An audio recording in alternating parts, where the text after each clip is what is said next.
welcome back to Bloodborne. Is this session 6, 7?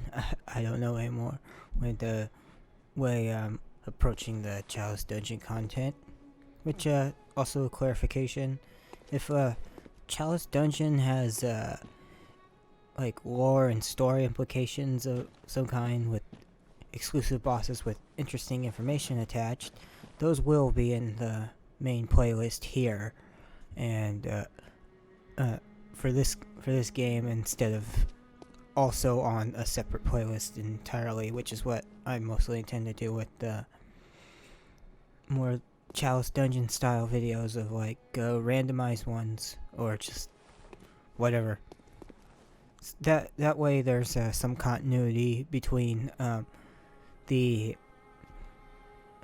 two sets of videos, because they are going to overlap here and there, and one of those examples is going to be tonight. Alright, first off, you might see I'm wearing a new uniform, and let's take a look at that. Tomb Prospector Hood. Attire of tomb prospectors who explore the old labyrinth on behalf of the Healing Church. The Healing Church traces its roots to Bygernwerth, and is therefore aware of the ruins' true importance. They contain much more than mere hunter trinkets. Indeed, they hide the very secrets of the great old ones, sought after by those with the insight to imagine greatness. All the other pieces are identical in description. Now, we have a few things to clean up first. First off, Tomb of Awaken.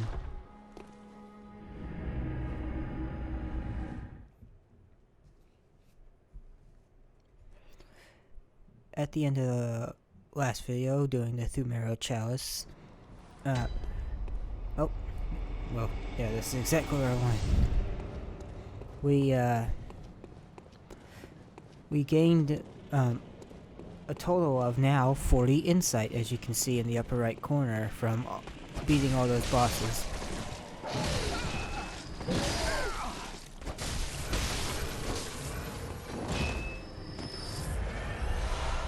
And that will have certain effects on the world. But we'll talk about that in about 10 minutes, 5-10 minutes after we go get a certain item. Oh, man.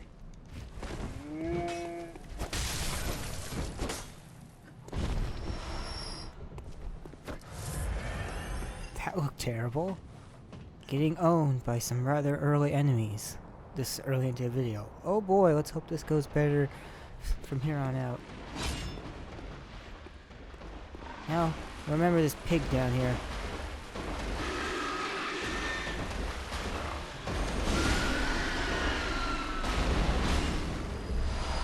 Blood vial, and he dropped a second item.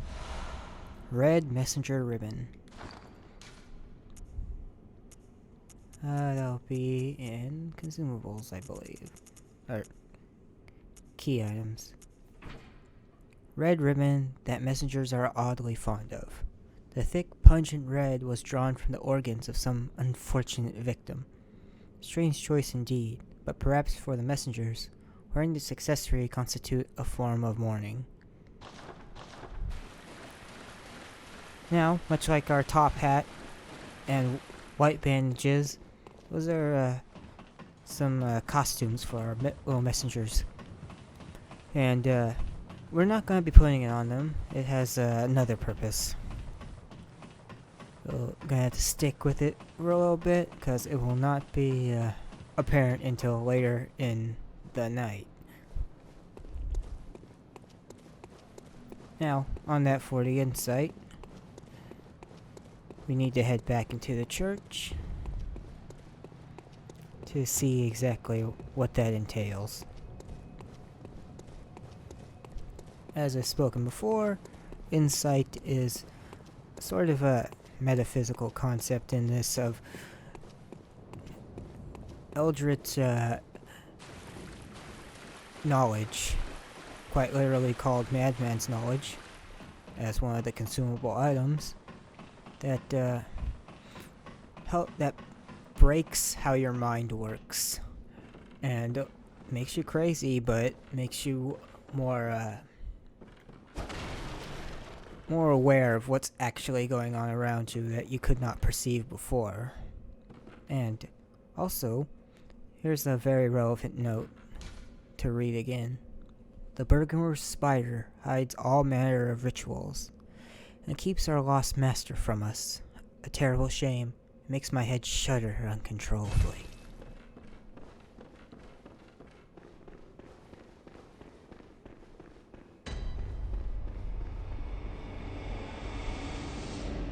The old woman has left after giving us all those sedatives, but she's left us a little letter.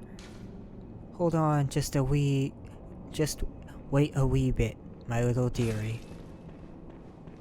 See if you have anything new. I've no time to what, just, I can't stand. Nope, nothing from you. And, here it is. Dark thing in the moonlight. This, enormous, Amygdala, which we slain in the Nightmare Frontier. Let's go around and get a better look, shall we?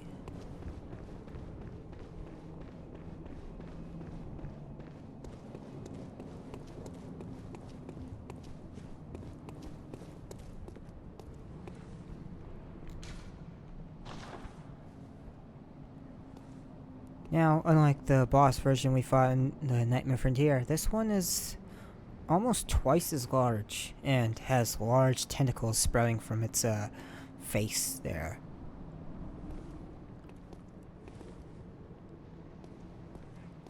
Very Cthulhu-esque while still maintaining a little bit of its own visual identity. As Bloodborne is inspired by cosmic horror Lovecraft, while not directly lifting from any of it. Much like Miyazaki's work in general, with inspirations and homages to Berserk, of which many are in this game as well, as I've stated previously.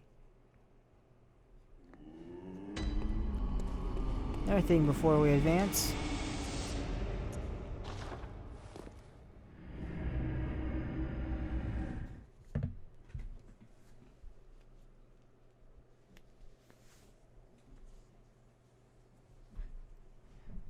We need to speak to Gilbert one more time.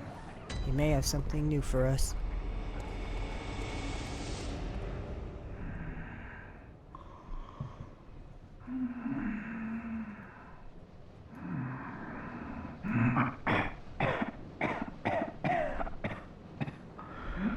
Why me? Why? Dear gods, what have I done? Save me. Please, save me.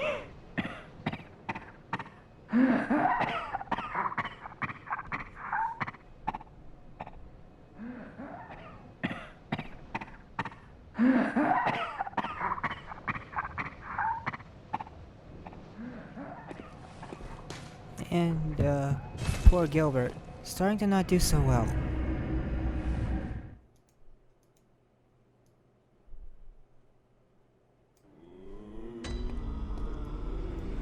As this, very well moonlit, yet still very dark night carries on.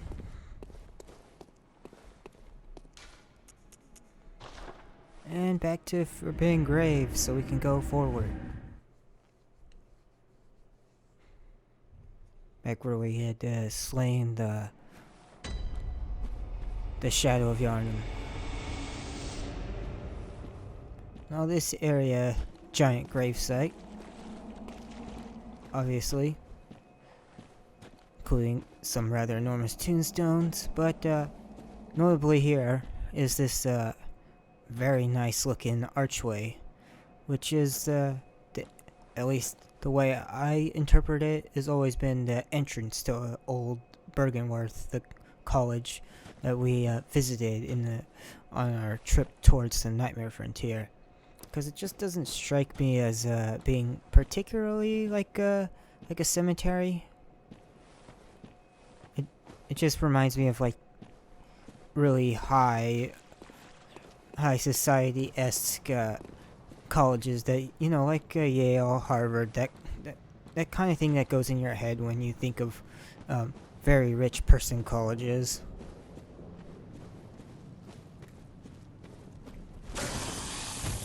And here is our first enemy of Bygernwerth.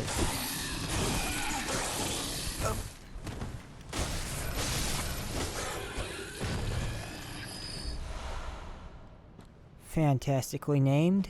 This is a Garden of Eyes. Let's get a good look at this thing.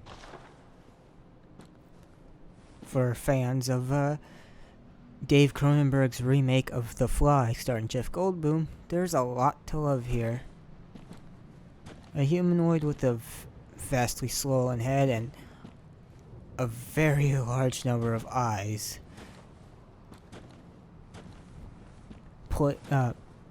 Sort of grown into it. On top of that, they also hold a little sort of odd stone with that also has eyes embedded into it, along with a spider.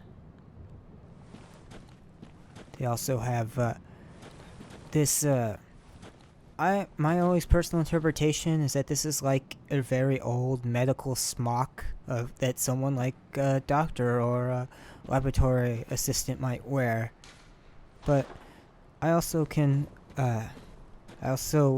thought about that it could also be that of a patient, someone who was experimented on unwillingly. You'll also notice that in the back they also have the fly-like wings, as well as some rather vestigial organs, or limbs I should say, of where wings might have tried growing at one point, and a nice long tail that's something like a skeletal dragonfly. But I like to think that they were once students and lab assistants and like, because the way they're holding on to that little stone there. Also, that attack where he jumps in the air and tries to land on you. If that catches you, they do a lot of frenzy damage. And if you have low resistance, as we've seen with the winter lanterns, that is basically deadly. Well, not basically, it is deadly. Oh, not the one I'm trying to use.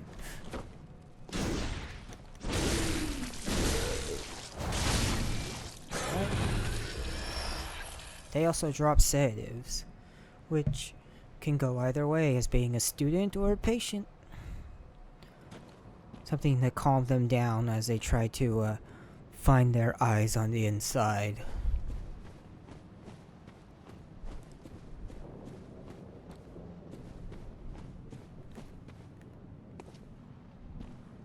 Come on.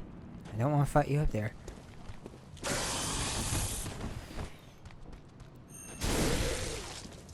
Oh. And here's that grab attack I mentioned. Hopefully we'll be fine.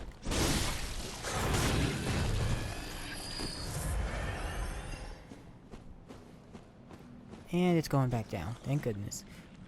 And here's a brain sucker.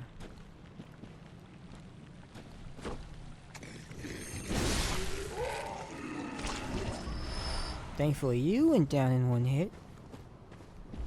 Arcane Lake. Another Carl rune that's it reads exactly the same as all the other lake ones that increases defense. That one is in particular for arcane defense, and we will be equipping it in a short bit because it's very helpful for what's ahead.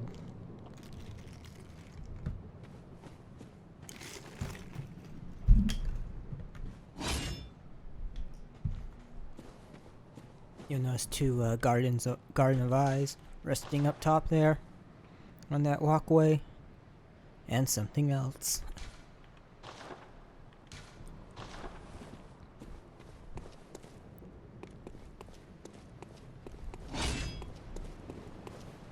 Come and get me.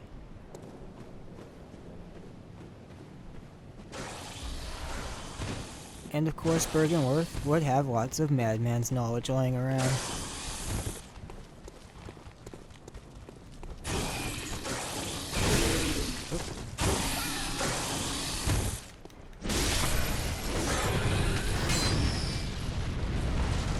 Oh.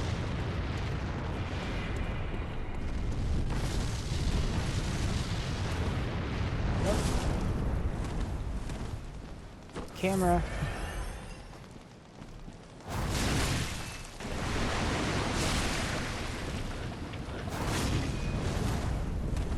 Come on. And the fluorescent flower, this is the only place outside the Chalice dungeons that you can see it. Almost gotcha. And it takes a lot of damage out here compared to the other ones, which were dying in a single hit to the weak point in the dungeon.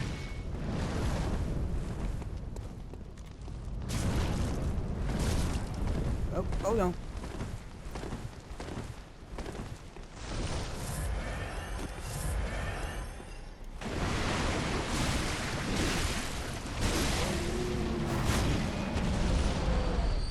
Ooh. And you'll notice that did not drop anything because we can't kill it with its weak point. No big deal. Great One's wisdom.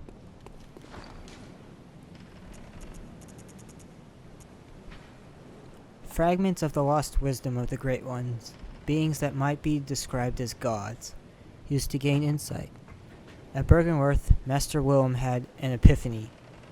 We are thinking on the basis of planes. What we need are more eyes. Now, let's do a little comparison here.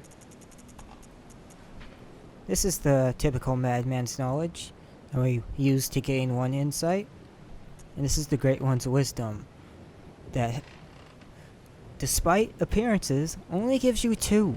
I mean, this is quite a stark difference visually. And you'll notice that the little energy coming out is like sort of slug-shaped in both of them. Meaning that is not just Periadoa fooling you.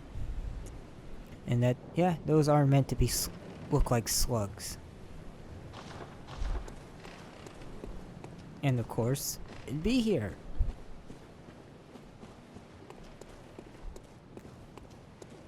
Another gardener's eyes.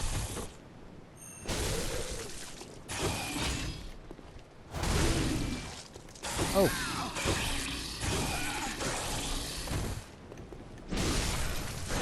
Man, they got a lot more health than I expected. Sedative, and more sedatives. Need those much later, hopefully. Or hopefully not, rather.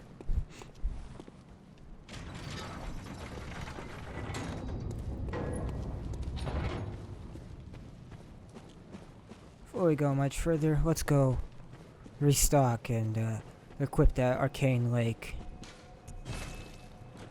Reason I picked this Tomb Prospector set is it has very nice hot and high arcane defense.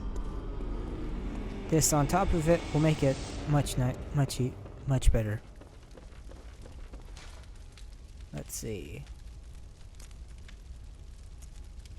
Let's replace. There we go. Don't quite need frenzy resistance this moment, anyhow.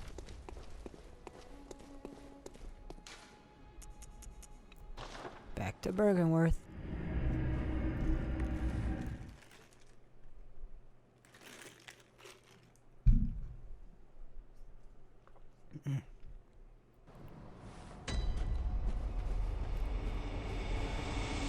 Now, we've been to the lecture hall in the Nightmare Frontier. Also, this is, we'll speak about it in a moment, actually. We got, something very important to deal with first.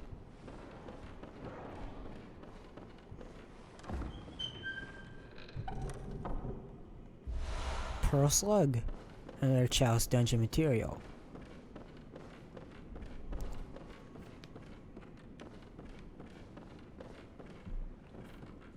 And here's an NPC hunter, very much not friendly. Oh.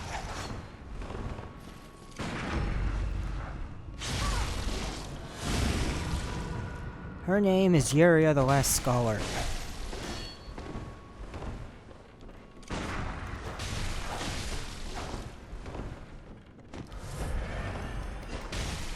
And she is no slouch. Thankfully, I'm pretty good at this countering thing.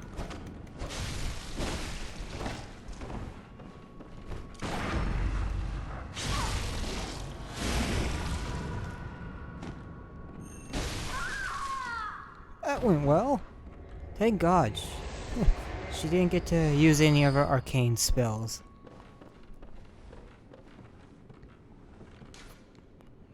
When the red moon hangs low, the line between man and beast is blurred, and when the great ones descend, a womb will be blessed with child. Before we go up, in this area, contrary to the original release of this game, there's quite a bit of summons that you can do, even though for the upcoming boss, I don't feel we need them. Student uniform and student trousers. Outside being visually different, they are not. They have no real difference between this and the old ones that we got in the Nightmare Frontiers lecture hall. In fact, they have better arcane defense, so we're gonna switch over to that. They got a very neat scholar and a pseudo Harry Potter look. By the way, get fucked, J.K. Rowling. Just feel like that's worth mentioning anytime her name comes up. Not quite done around here. Lunarium key. Key to Lunarium facing the lake on the second floor of Bygernwerth College. In his final years, Master Willem was fond of the lookout and the rocking chair that he kept there for meditation. In the end, it is said, he left his secret with the lake. And let's take a look at some of the jars and stuff around here. Much like the jars at the lecture hall Bygernwerth. You got these weird little dead fetus creatures and then eyes in plenty of jars because gotta get those eyes, gotta put them in your brain, gotta get your insight. Whatever creepy way possible. Come on. I see you.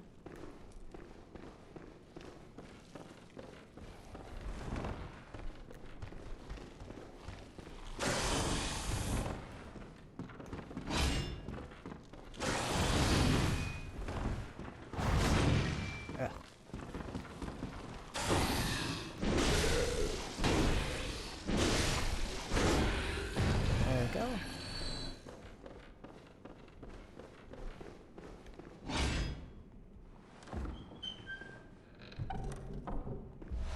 Empty phantasm shell. Read that once we get back downstairs.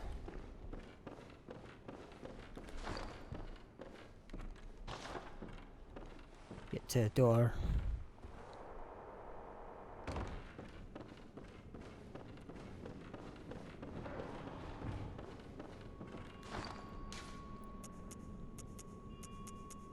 Much like the beast roar and the old hunter bone, this is a hunter tool. Empty phantasm shell. Empty invertebrate shell that is said to be familiar of a great one. The Healing Church has discovered a great variety of invertebrates, or phantasms as they are called.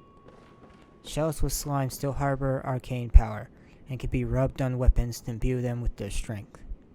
Now, in my first playthrough, I use this quite a bit because it's much like the fire and bolt paper. You spread on your weapon and then you get the corresponding elemental damage, arcane in this case. And I'm not going to be building towards the minimum arcane this playthrough because I'd rather go pure strength. It makes things easier, and maybe if I get high enough in the other categories and I just want to start dumping it somewhere else just so I have a place to put my Bygernwerth, then sure. Also noteworthy, I went back to that cave that I was having a little trouble with initially, and going and get that important item I was speaking about in the Nightmare Frontier. Messenger's Gift. A strange gift from the messengers, inhabitants of the dream, who revere the brave hunters. Used to envelop oneself in a black, nightmarish mist, and transform into a messenger. The illusion is a parlor trick, and any large movement will break the spell. To preserve the guise, proceed very slowly. Now, that item in particular is very PvP centric, because it is analogous to an item in the a spell and an item in the Dark Souls series, in which once you use it, you will turn into a corresponding item to camouflage in the area around you. Like, say, if we were to use hypothetically that spell here in Bloodborne, in Bygernwerth here, we'd probably turn into one of these giant bottles of eyes or something like that. Problem with that whole spell and concept is the items in these games, they are in the exact same place every single time you load into an area, and because of that, if you're trying to sneak up on someone and chameleon your way and kind of ambush them in PvP, they're gonna know when a barrel or something is in a spot it doesn't belong in. So it's only so effective, maybe to people who are brand new to the area, but after that, it's got a very narrow scope. Now, if they went through the idea of maybe, I don't know, randomizing these items a fair bit, it'd be a lot more effective. So this messenger's gift here, it's a lot smarter because it imitates the messages the messengers obviously are leaving around the world from other players, and since those can be literally just about anywhere, you're not gonna know where they all belong in the areas when you go, because they're going to be in all these random places wherever a person happened to put them. So it makes sneaking up on somebody in this game compared to those significantly more feasible. Open door. Now here is Master Willem. Speak to him. Gives us 2 insight. He is very old and he cannot speak. He's trying though.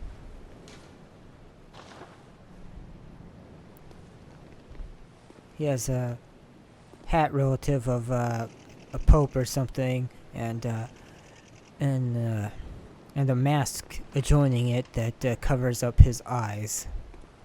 Also notably, and most notably, is that on his back neck here, he's got some large fungus-like growth.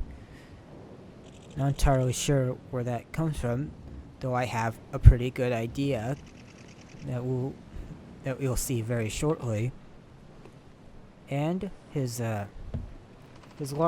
staff here is like a bronze and iron And potentially, I also think those are pearls in the little, like, sort of flower buds there. Because that would fit with the ocean theme. And all other large bodies of deep water. That Bygernwerth and those seeking these cosmic beings are looking for because due to their connection.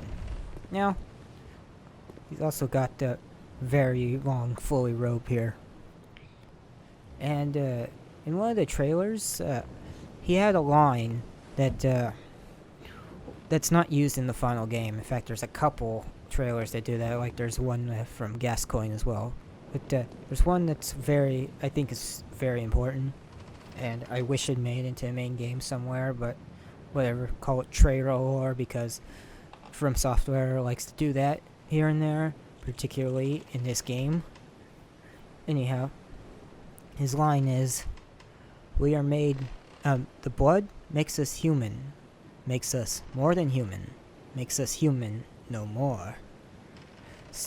Basically saying that it improves us, but it also reveals our deeper flaws. And I think that is very neat and interesting. Great way of phrasing it, especially since it's very emblematic of the themes in this game, at least in the earlier sections of with the werewolfism that ties back into the greater cosmic horror. Now, I also don't normally advocate for killing NPCs, but he has no use beyond this, and there is no penalty. You gotta hit him first. Oh boy, this is embarrassing.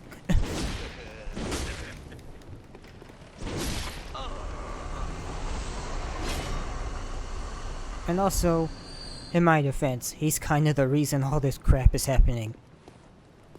You had to go dig in those tombs? Very nice Carl rune that I suggest not to skip. It's a very bright, visible one. A secret symbol left by Carl, runesmith of Bygernwerth. A transcription of I, as spoken by left behind great ones, allows one to make additional discoveries. I symbolize the truth Master Willem sought in his research. Disillusioned by the limits of human intellect, Master Willem looked to beings from higher planes for guidance, and sought to line his brain with eyes in order to elevate his thoughts. Calling back to Lovecraftian cosmic horror, that eye symbol is reminiscent of the Elder Sign from the Lovecraftian mythos